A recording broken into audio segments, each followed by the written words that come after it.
এক জায়গা হয় আলহামদুলিল্লাহ সেজন্য কিছু করণীয় আছে।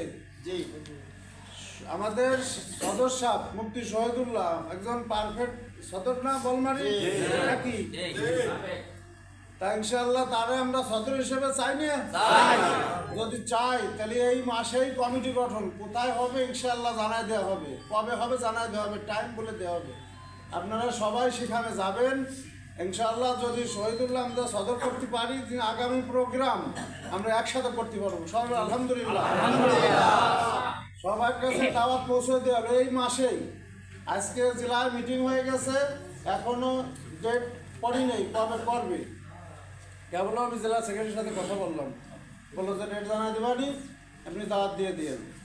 আমরা সবাই যাই, আমাদের দাবি হলো শহীদুল্লাহ আমাদের সদস্যকে আমরা আবার সদর চাই, কি বলেন? যাই হোক, তাহলে আমরা আগামী প্রোগ্রাম একসাথে করবো এই নিয়ে সবাই যদি থাকলো। এই জন্য আমরা ডেট ঘোষণা করবো না।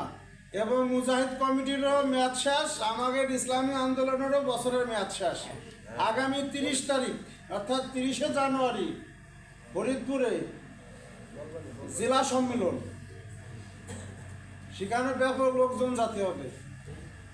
ওই আমলিগ সম্মেলন করে গাড়ি ভরে ভরে লোক নিয়ে যায়, এটা একটা ফুকাজিং, কি বলেন, দাওয়াতের কাজ। আজকে আমাদের দলের সম্মেলন, সম্মেলন বলতে জেলা সম্মেলন বলতে জেলা কমিটি গঠন, কি বুঝতে পারছি?